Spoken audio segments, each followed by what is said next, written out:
The phenomenon manifests not as a fleeting hallucination, but as a persistent anomaly that has occupied the high desert of West Texas for nearly a century and a half. Before the paved roads brought tourists, and before the art galleries transformed the local economy, the Marfa Lights were already established as the primary enigma of Presidio County. Witnesses describe glowing orbs that defy the laws of ballistics and electricity, hovering over the Mitchell Flat with an intelligence that suggests observation rather than random atmospheric friction. These lights do not behave like swamp gas or static discharge. They merge, split, change color from white to blue to red, and engage in aerial maneuvers that would require sophisticated avionics to replicate.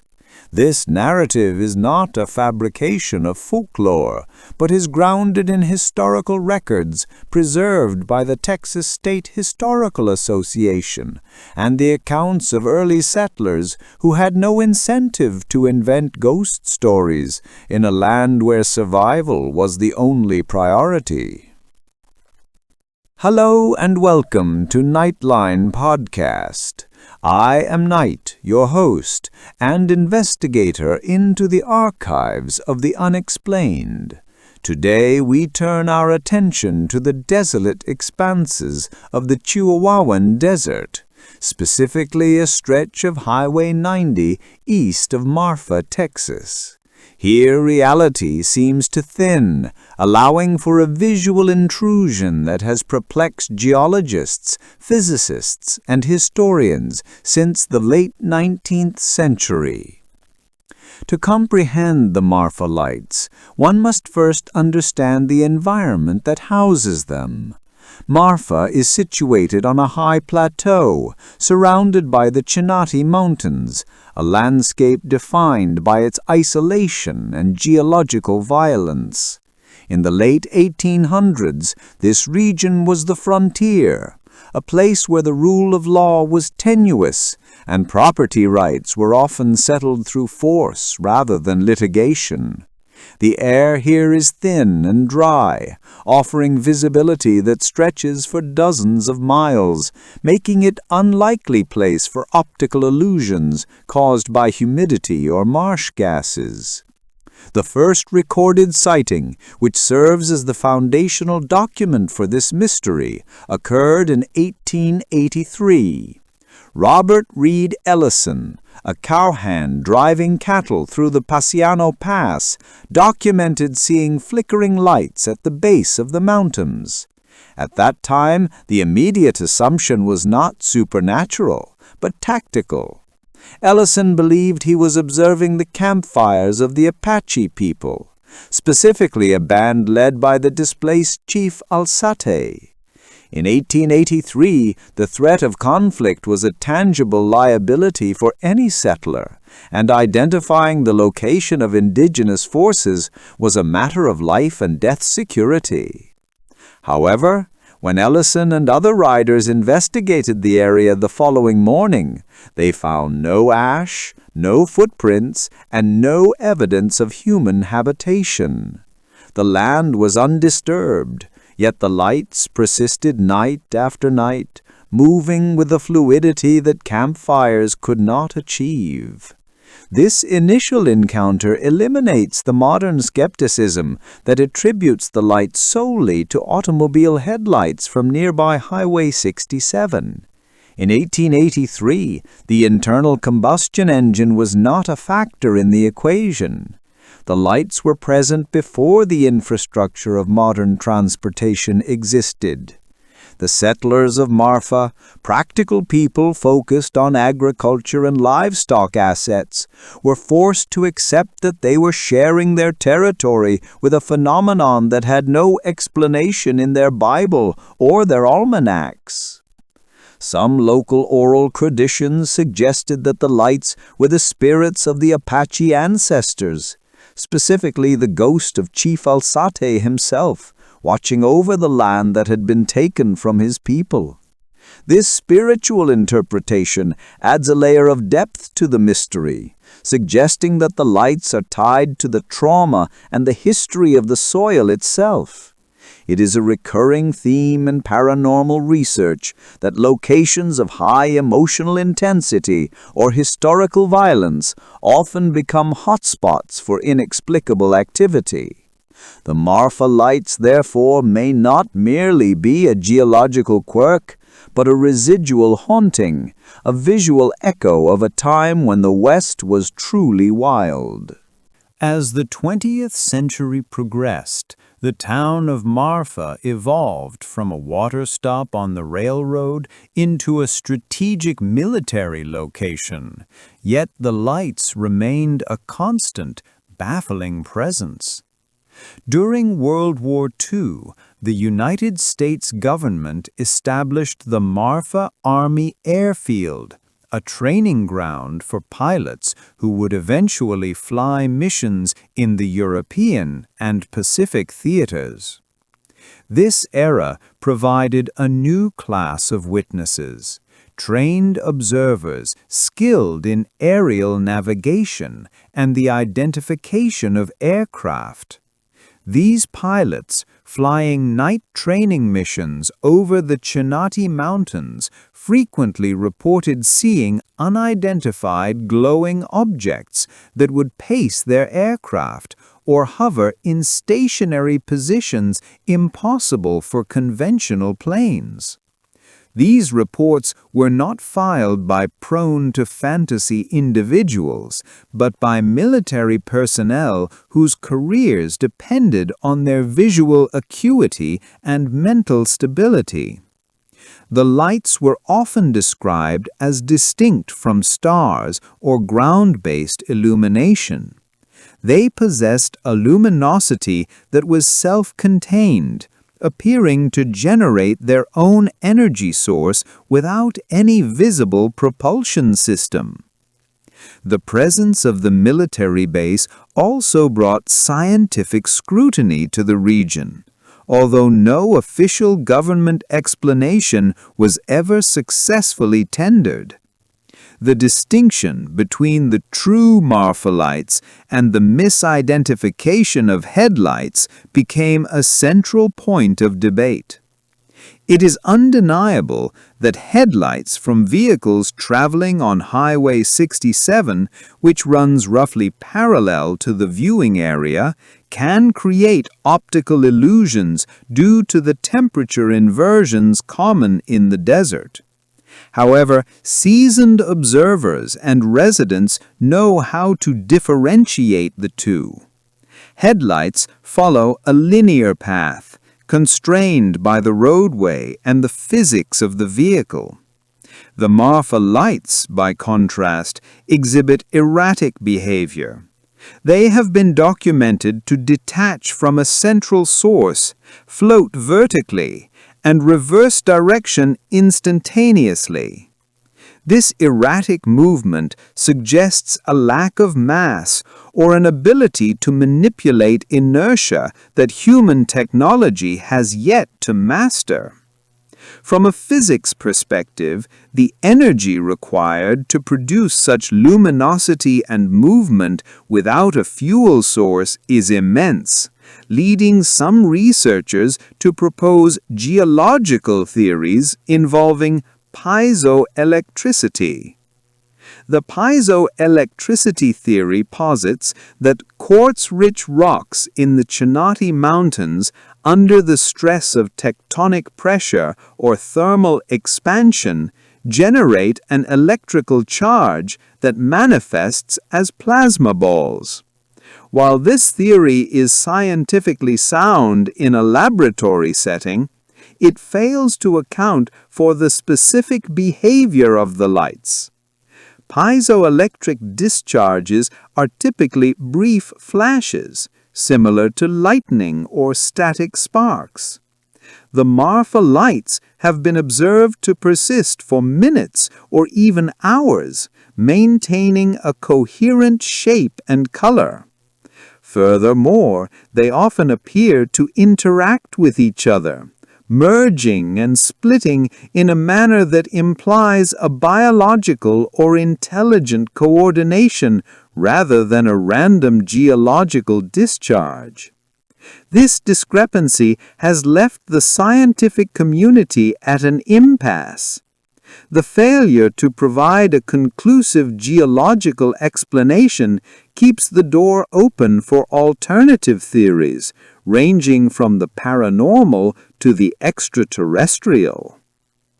The town of Marfa, recognizing the economic asset of the mystery, eventually constructed an official viewing platform. This facility, built by the state, implicitly validates the existence of the phenomenon. It is an acknowledgement that there is something on Mitchell Flat worth watching, a liability waiver of sorts against the claim that the town is selling a fraud. The lights are a tangible part of the local heritage, a mystery that draws thousands of tourists annually, injecting capital into the local economy and supporting the real estate value of the surrounding area. The core experience of witnessing the Marfa Lights involves an encounter with the impossible. Observers standing at the viewing center or venturing on to the private ranch lands near Mitchell Flat describe a sequence of events that often begins with a single, unassuming light. This light, often appearing yellowish-white, might initially be mistaken for a distant ranch house lantern or a star low on the horizon. However, the anomaly reveals its true nature when it begins to move. The light will suddenly brighten, pulsating with an intensity that seems to pierce the darkness. It may then split into two distinct orbs, which then proceed to orbit one another in a complex aerial dance. This splitting phenomenon is one of the most documented characteristics of the Marfa Lights and is the primary argument against the headlight theory. A car headlight cannot detach itself from the chassis, fly upwards, and circle the vehicle. The lights have been seen to change colors rapidly, shifting from a warm white to a deep red or a cold blue, traversing the color spectrum in a way that suggests a manipulation of frequency rather than a simple chemical combustion. There have been rare but significant accounts of close encounters where the lights have approached observers. In these instances, the witnesses report a profound silence accompanying the phenomenon. Unlike a drone or a jet engine, the Marfa Lights produce no acoustic signature. They are silent phantoms that glide over the creosote bushes and cactus. Some witnesses have reported a feeling of static electricity in the air or a sudden drop in ambient temperature as the lights draw near. These physical sensations suggest that the lights are accompanied by an electromagnetic field which would align with the plasma theory, but also with the descriptions of paranormal manifestations found in ghost hunting literature. The psychological impact on those who see the lights close up is significant. It is a disruption of their worldview, a realization that the material world holds forces that are autonomous and indifferent to human presence. This is not a comforting realization. It is a confrontation with the unknown. Scientific expeditions have been launched to triangulate the position of the lights, utilizing advanced surveying equipment and night vision technology. While some of these studies have successfully identified a percentage of sightings as misidentified headlights or atmospheric refractions of celestial bodies, a stubborn percentage remains unexplained. These true lights appear in areas where there are no roads, no trails, no human infrastructure. They appear in the rugged terrain of the Chinati Mountains where access is restricted and dangerous. The resilience of the phenomenon to debunking efforts is what maintains its status as a premier American mystery. It is a reminder that despite our satellite mapping and global surveillance, there are pockets of the planet that retain their secrets. The Marfa Lights serve as a natural laboratory for the study of the anomalous, challenging us to expand our understanding of physics and atmospheric science. They are a liability to the dogma of a completely understood universe, proving that mystery is not just a relic of the past, but a current and active component of our reality. The lights do not require our belief to exist. They simply are, pulsing in the darkness of the Texas desert, waiting for the next observer to look out across the flat and question the nature of what they are seeing. The investigation into the Marfa Lights requires a forensic approach, similar to how an accident attorney reconstructs a complex collision, stripping away the hearsay to reveal the physics of the event. While skeptics often rely on the convenient explanation of the Fata Morgana, a complex, superior mirage that distorts distant objects, this theory collapses under the weight of long-term observation. A Fata Morgana requires very specific atmospheric conditions, a thermal inversion where a layer of warm air sits atop a layer of cold air, creating a refractive lens. However, the Marfa Lights have been documented in all seasons and all weather conditions, from the blistering heat of July to the freezing gales of January. They appear during dust storms that would obscure any distant headlights from Highway 67, and they manifest on nights when the atmospheric turbulence is too high to support a stable mirage. The consistency of the phenomenon suggests that the source is not a reflection of a distant asset, but a localized generation of energy occurring within the Mitchell Flat itself. James Bunnell, a retired aerospace engineer who spent decades analyzing the lights, utilized low-light CCD cameras and spectral analysis to categorize the phenomenon. His data revealed that the true mystery lights possess a distinct signature different from the incandescent or LED spectrums of automobile headlights. When a car drives down the Presidio Highway, its lights maintain a constant separation distance fixed by the chassis width. The Marfa Lights, conversely, demonstrate a fluidity that defies mechanical constraints. Witnesses have observed a single glowing orb hovering at a stationary altitude, only to watch it undergo a fission process, splitting into 2 or 3 separate spheres that then proceed to orbit a central point. This behavior mimics biological cell division rather than mechanical refraction. Furthermore, these lights have been recorded moving against the prevailing wind, hovering motionless for upwards of 20 minutes and accelerating at velocities that would exert fatal G-forces on a biological pilot.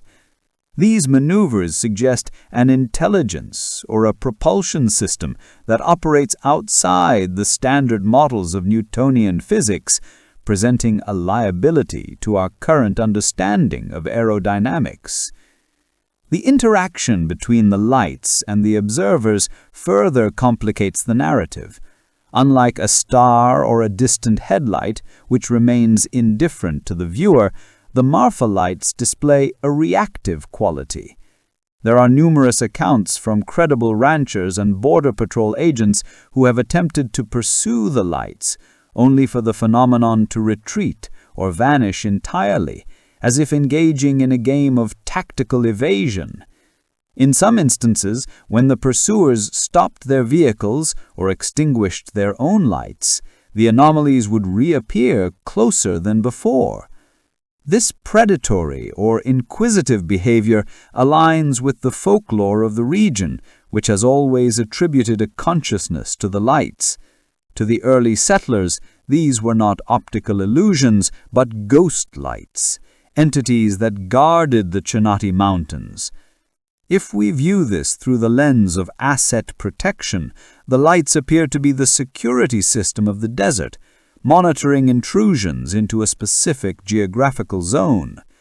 The inability of modern science to capture a specimen or predict their appearance suggests that the phenomenon may be interdimensional, slipping in and out of our visible spectrum through mechanisms we have yet to ensure or regulate. To understand the persistence of the Marfa lights, one must look beneath the surface of the Chihuahuan Desert into the geological portfolio of the region. The Chinati Mountains are the skeletal remains of an ancient volcanic caldera, a landscape forged in violent eruptions that deposited vast quantities of quartz-rich igneous rock. The leading geological theory, known as the Piezoelectric effect, posits that the tectonic stress within the Earth's crust exerts pressure on these quartz crystals, generating a massive electrical charge. In this scenario, the Mitchell Flat acts as a giant capacitor, storing energy until it discharges into the atmosphere as ball lightning or Earth lights. This theory transforms the desert into a natural battery, a massive infrastructure project designed by geology rather than engineering. However, while this explains the energy source, it fails to explain the behavior. Piezoelectricity typically manifests as brief, erratic sparks, not the sustained, intelligent hovering observed by thousands of tourists and residents alike. The economic impact of this mystery on the town of Marfa cannot be overstated. What was once a dying water stop has transformed into a cultural and paranormal hub, driving real estate values and attracting investment from art collectors and mystery seekers alike. The Marfa Lights View Park, constructed by the state, stands as a testament to the legitimacy of the phenomenon. It is a rare instance where the government has invested public funds to facilitate the observation of the unexplained. This validation has turned the lights into a tangible asset for the community, a unique selling point that requires no maintenance and pays dividends in tourism revenue. Yet amidst the art installations and the high-end renovations, the lights remain a primal, untamed force. They serve as a stark contrast to the gentrification of the town, a reminder that money can buy land, but it cannot purchase the secrets held by the earth. The lights appear with equal frequency for the billionaire in a private jet and the local ranch hand in a pickup truck, maintaining a democratic indifference to human social hierarchy. Analyzing the Marfa lights through a spiritual and metaphysical lens reveals a narrative far more complex than simple geology or optical illusion. In the context of higher dharma or the cosmology of the lokas, these lights may be manifestations of Vimana Peta or entities from the Asura realm. These are beings that exist in a state of energy, often bound to a specific location due to intense attachment or past karmic debts. The lights' behavior, their playfulness, their evasiveness, and their ability to mimic movement aligns with the descriptions of spirits that are caught in the bardo, the intermediate state between death and rebirth. They are not necessarily malevolent, but they are restless, fueled by the residual energy of the land and the history of conflict that permeates the border region. The lights do not offer wisdom or enlightenment. They offer a spectacle, a distraction that captures the human eye and creates a sense of wonder mixed with fear. The legend of Chief Alsate and the Apache spirit is particularly relevant here. If a soul dies with a fierce protective instinct or a deep grievance, the consciousness can refuse to dissolve into the light, choosing instead to remain as a guardian of the territory. The Marfa lights could be viewed as the energetic residue of this resolve, a spiritual boundary marker that has outlasted the physical tribe. From a Buddhist perspective, this is a state of suffering, a refusal to accept the impermanence, anicca, of life and land ownership. The lights are trapped in a cycle of manifestation, repeating their aerial dance for centuries without resolution. For the observer, they serve as a memento mori, a reminder that our physical forms are temporary, but the energy of our intentions can linger long after our estate has been settled and our life insurance claimed. The mystery challenges the materialist worldview, forcing us to acknowledge that reality is multi-layered, and that we share the space with intelligences that are invisible to the naked eye until they choose to reveal themselves. Therefore, the lesson of the Marfa lights is one of humility and open-mindedness. We live in a universe that is vast and largely incomprehensible to our current level of scientific development.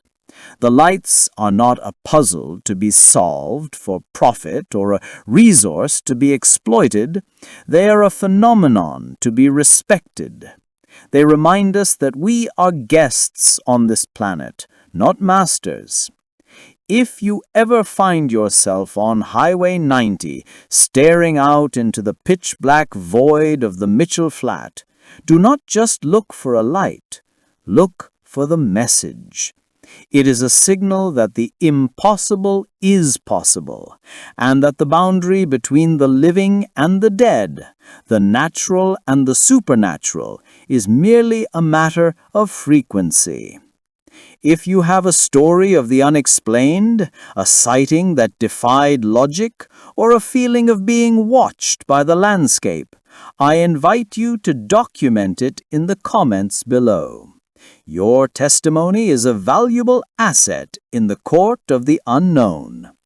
I wish you safety on your travels, clarity in your mind, and the protection of the light. Please subscribe to NightLine Podcast and ring the notification bell, for the archives of the mysterious are deep, and we have only just begun to read the files.